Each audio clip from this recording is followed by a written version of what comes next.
Morning class. बेटा आज अपन last chapter पढ़ेंगे टोपी। टोपी एक गोरैया और नर और मादा गोरैया की कहानी है। इसमें क्या होता है कि दोनों में आपस में बहस छिड़ जाती है। जो मादा गोरैया होती है वो कहती है कि जो इंसान है वो कपड़ों में कितने सुंदर लगते हैं कपड़े जब पहनते हैं तो जो नर गोरैया है वो इसकी बात को काटता है कि नहीं, कपड़े पहनने में कौन सुंदर लगता है, हम तो ऐसे ही इतने सुंदर लगते हैं। तो अचानक मादा गोरैया को एक रुई का पुआ मिल जाता है और वो किस तरह उस रुई से सुंदर सी टोपी बना लेती है वो सब इस कहानी में है। ठीक है, निकालिए। एक थी गोरैया और एक था नर गोरैया, दोनों एक दूसरे के परम संगी।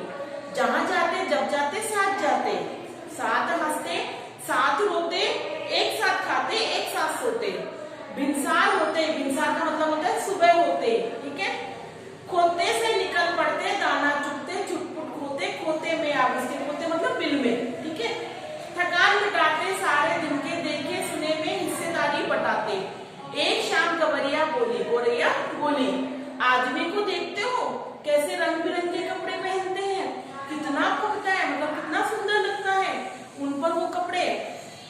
खाक फपता है, अच्छा लगता है।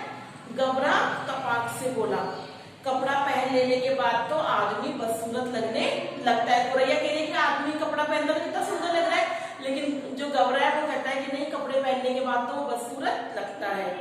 लगता है आज नटजीरा चुक गया। गवरिया बोल पड़ी, कपड़े पहनने के बाद आदमी की कुदरती खूबसूरती ढक जाती है। गबरा बोला कि भाई कपड़े पहनने के बाद खूबसूरती है वो ढक जाती है। अब तू ही सोच, अभी तो तेरी सुगढ़ काया का एक एक कटाव मेरे सामने है, रोवे रोवे की रंगत मेरी आंखों में चमक रही है। अब अगर तू मानुष की तरह यानी मनुष्य की तरह खुद को सरापा यानी कपड़े से ढक लोगी तो तेरी सारी खूबसूरती ओझल यानी गायब हो जाएगी। कपड़े केवल अच्छा लगने के लिए नहीं, गवरिया बोली, मौसम की मार से बचने के लिए भी पहनता है आदमी, है ना। ठंड में, ठंड बरसात सर्दी गर्मी बरसात इनसे बचने के लिए भी कपड़े पहनता है। तू समझती नहीं है। गबरा हंसकर बोला, कपड़े पहनकर जाड़ा गर्मी बरसात सहने की उनकी ताकत भी जाती है, मतलब जो उनमें शक्ति होती है उनके शरीर में वो भी खत्म हो जाती है। और इस कपड़े से बड़ा लफड़ा भी है, बहुत प्रॉब्लम भी है। कपड़ा पहनते ही पहनने वाले की औकात पता चल जाती है। भाई कोई 1000 का पहनता है, कोई 500 का पहनता है, कोई 5 रुपए का पहनता है। आदमी आदमी की हैसियत में भेद पैदा हो जाता है, मतलब भेदभाव हो जाता है, ये गरीब है ये अमीर है। फिर भी आदमी बड़ा कपड़ा पहनने में बाज नहीं आता। गवरिया बोली, नित्य नए लिबास सिलवाता रहता है, मतलब रोज नए नए कपड़े सिलवाता रहता है। यह नीरा पोंगापन है, मतलब दिखावा है। गबरा बोला, आदमी तो लिबास में लाज ही नहीं ढकता, मतलब अपनी शर्म ही नहीं ढकता।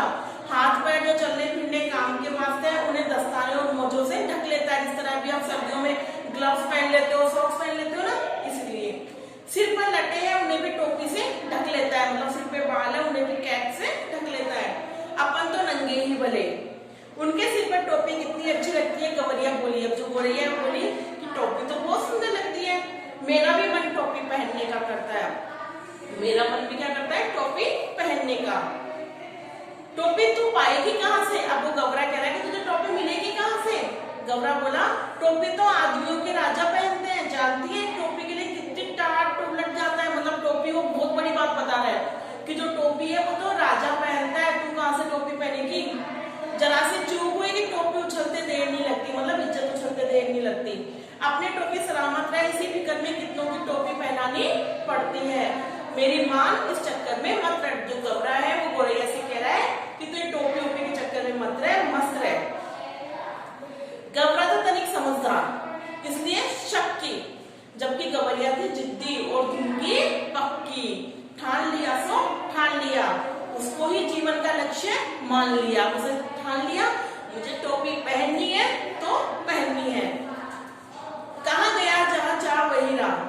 मामूल के मुताबिक अगले दिन दोनों घोड़े पर चुगने निकले। चुगते चुगते उसे रुई का एक फाहा मिला, रुई मिली, छोटा सा रुई का, है ना। मिल गया मिल गया मिल गया। गवरिया मारे खुशी के घोड़े पर लौटने लगी। अरे क्या मिल गया? गबरे ने चिल्लाकर कहा। मिल गया टोपी का जुगाड़ मिल गया। गवरिया ने गबरे के सामने रुई का फाहा रख दिया। तेरे जैसा ही एक बाबरा और था, गबरा बोला। रास्ता चलते चलते उसे अचानक एक दिन पड़ा हुआ चाबुक मिल गया। चाबुक जानते हो ना बेटा? चाबुक था बड़ा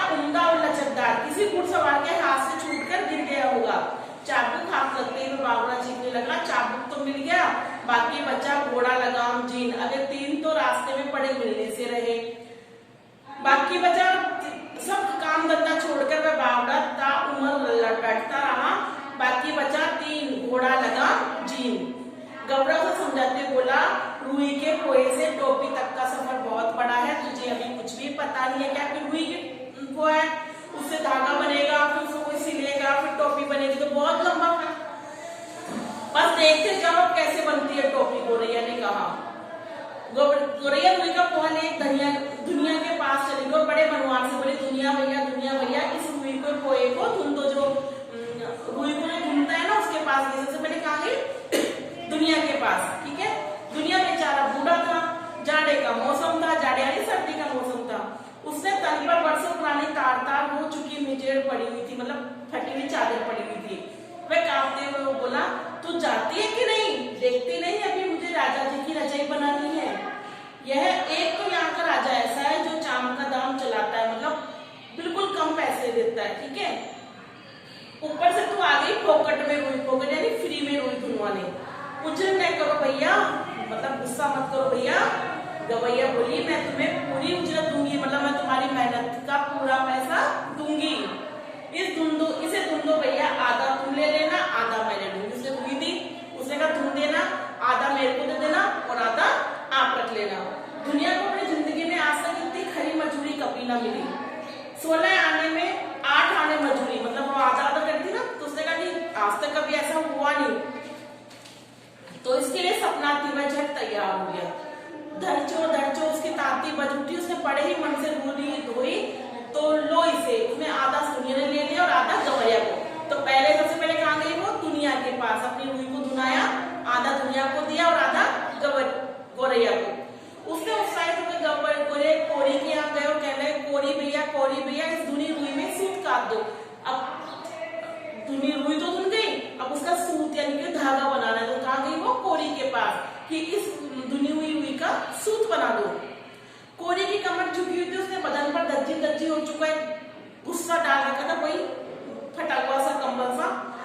बड़ी अनिच्छा से बोला, तुम लोग यहाँ से भागते हो कि नहीं? देखते नहीं अभी मुझे राजा जी की आजकल के लिए सूत काटने हैं, मुझे फुर्सत नहीं है मुफ्त में मल्ला लगाने की। वो कह रहे मैं फ्री में कुछ काम नहीं करूंगा, जाओ मैं राजा जी का सूत काट रहा हूँ।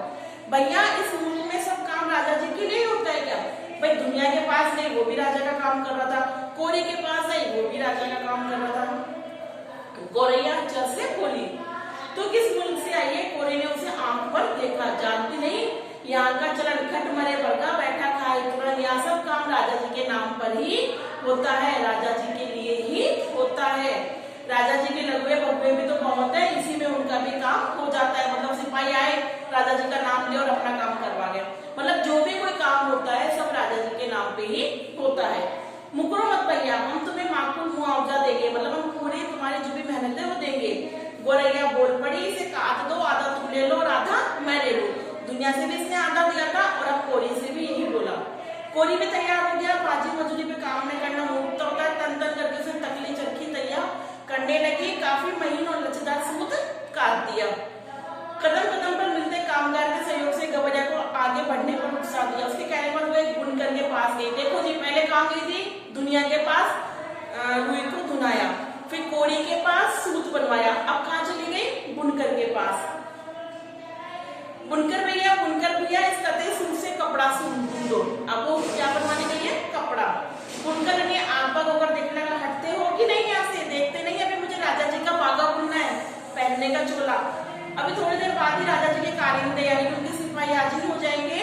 साफ करे भाव को, जवाब करे चाकर। इतना कहकर वह अपने काम में मशगूल हो गया, मतलब बुन करने का, मुझे राजा जी का काम करना है, जया से इसे बुन दो भैया। गवैया ने साहस सजोकर कहा, मतलब हिम्मत से बोला, हम सेठ वेद का काम नहीं करते, सेठ वेद मतलब फ्री का काम हम नहीं करते।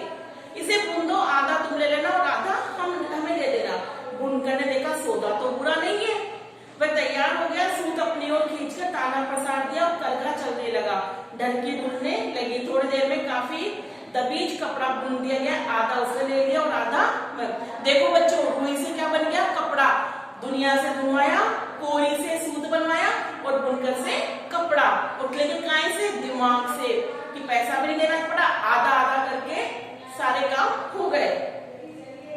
गवैया ने 3/4 मंजिल पार कर ली, कपड़ा लिया, मैं एक दर्जी के पास जा पहुंची। दर्जी भैया टोपी सिल दो। खिसकती हो कि नहीं यहाँ से? दर्जी रोष में बोला, गुस्से में बोला।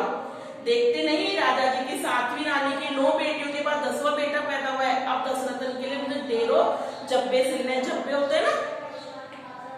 दर्जी ने माथे का पसीना पोंछते हुए ठंडी आह भरी, कुछ देना न लेना पर माथे पसीना, क्योंकि राजा जो भी काम करता फ्री में कराता था, तो वैसे ही टेंशन में था, गुस्से में था, ऊपर से गौरैया और पहुंच गई, तो वो उस पर गुस्सा करने लगा। हम तो भैया बेकार में कुछ करवाते नहीं है। गवैया बोली, इस बुने कपड़े की टोपी सिल दे, बल्कि 2 टोपी सिल दे, एक तू ले लेना और एक हमको दे देना। मुंह मांगी मंजूरी पे कौन मुंजे तैयार न होगा, मतलब कौन कंजूस आदमी तैयार ना होगा। कच कच उसकी कैंची चली, उठी और चूहे की तरह सर से उसकी सुई कपड़े के भीतर बाहर होने लगी।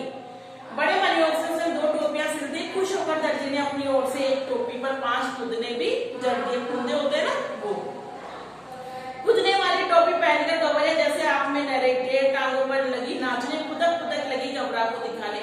देख मेरी टोपी सबसे निराली 5 खुदने वाली। देखो बच्चों, बन गई टोपी। थी दुनिया के पास गई, धुलवाया, कोरी के पास गई, सूत बनवाया, बुनकर के पास गई, कपड़ा बनवाया, और फिर दर्जी के पास जाके उसने उसकी टोपी बना दी। और जब एक टोपी उसने उसको दी तो उसने खुश होकर उस पर 5 खुदने भी लगा दिए। बाकी तो रानी लग रही है, गबरे को भी आखिरकार कहना पड़ा। रानी नहीं, राजा को मेरे राजा। गवैया ऊंचा उठने लगी। अब कौन राजा मेरा मुकाबला करेगा, क्योंकि गबरे ने क्या कहा था, टोपी केवल राजा ही लगाता है। तो गवैया खुद को राजा समझने लगी। टोपी पहनते उसके मन में खुलस ने जोर मारा, क्यों ना इस मुल्क के राजा का एक बार जायजा लिया जाए। मतलब टोपी पहनने उसके मन में आया, क्यों ना एक बार मैं राजा से ही मिल आती हूँ, जिसके लिए इतने सारे काम होते हैं। उड़ते उड़ते हुए राजा के महल के कंगूरे पे जा बैठी।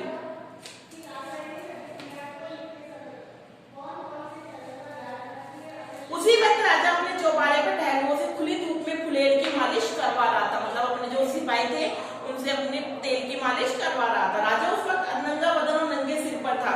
एक टहलुआ सिर पर चंपी कर रहा था और दूसरा हाथ पांव की उंगलियां तोड़ रहा था, मतलब उंगलियां खींच रहा था।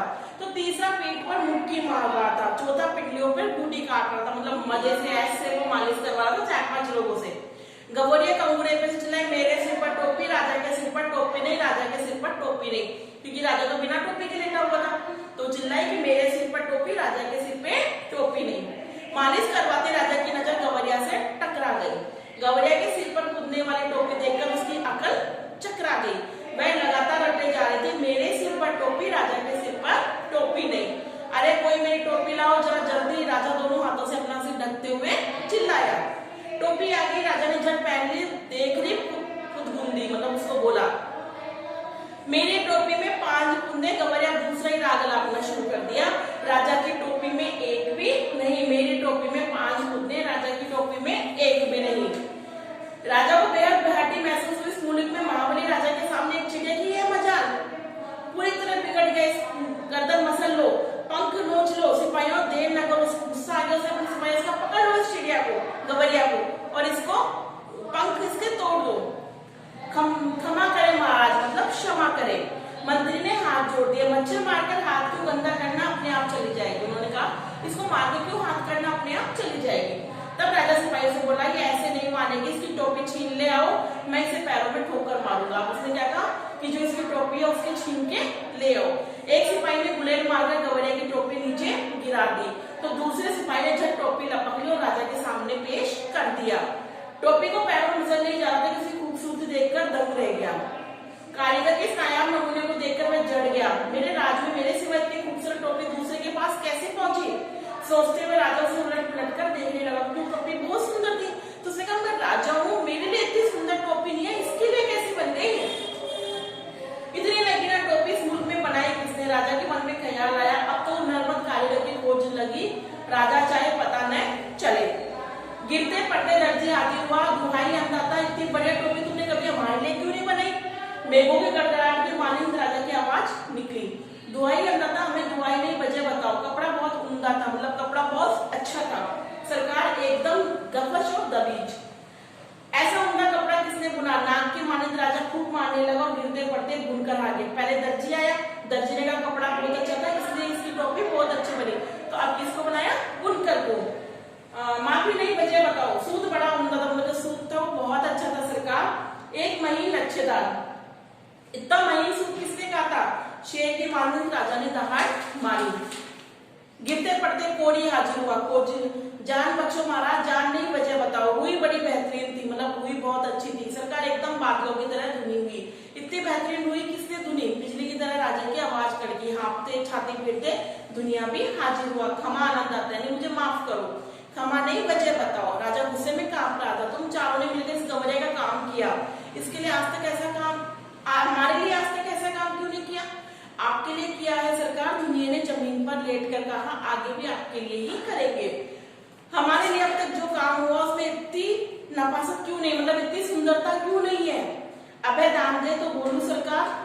दुनिया बोला चलो दिया। राजा बोले अब बताओ। महाराज इस गवरिया ने जो भी काम कराया वो आधा हिस्सा देती है। देखो बच्चों, हम किसी से भी अगर कोई काम कराते हैं, उसकी मेहनत अगर हम देते हैं तो सामने वाला बहुत अच्छे से उस काम को करता है। तो वही गवरिया ने किया। जिसके पास बहुत कुछ है वह कुछ नहीं देता। राजा के पास तो इतनी धन दौलत थी, लेकिन वो फिर भी फ्री में काम कराता। तो फ्री में जब कोई काम करवाता है तो काम अच्छा नहीं होता। उसके पास कुछ भी नहीं था, फिर भी आधा देती थी, इसलिए उसके काम में अपने आप नफासत आती गई। सरकार दुनिया दंडवत किए जा रहा था। देख ले राजा, आंख में उंगली डालकर देख ले, इसके लिए पूरे मोल चुकाए हैं। मतलब उसने, गौरैया ने कहा कि मैंने फ्री में नहीं किया है। बेगार ही नहीं है। गवरिया फिर चिल्लाने लगी है, राजा की तो कंगाल है, नीरा कंगाल, इसका धन कट गया, इसी टोपी तक नहीं जुटती, तभी इसने मेरी टोपी छीन ली। राजा ने बाकी अकबका गया। एक तो तमाम कारीगरों ने उसकी मदद की, दूसरे इस टोपी के सामने उसकी टोपी कम मतलब तो कम सुंदर थी, तीसरे खजाने की कुर्ती पोल कि भाई इसके खजाने में तो कुछ भी पैसा नहीं है। इस बात को कैसे पता चला कि धन घट गया, मतलब धन कम हो गया? तमाम बेकार करवाने, बहुत सख्ती से लगान वसूलने के बावजूद राजा का खजाना खाली ही था।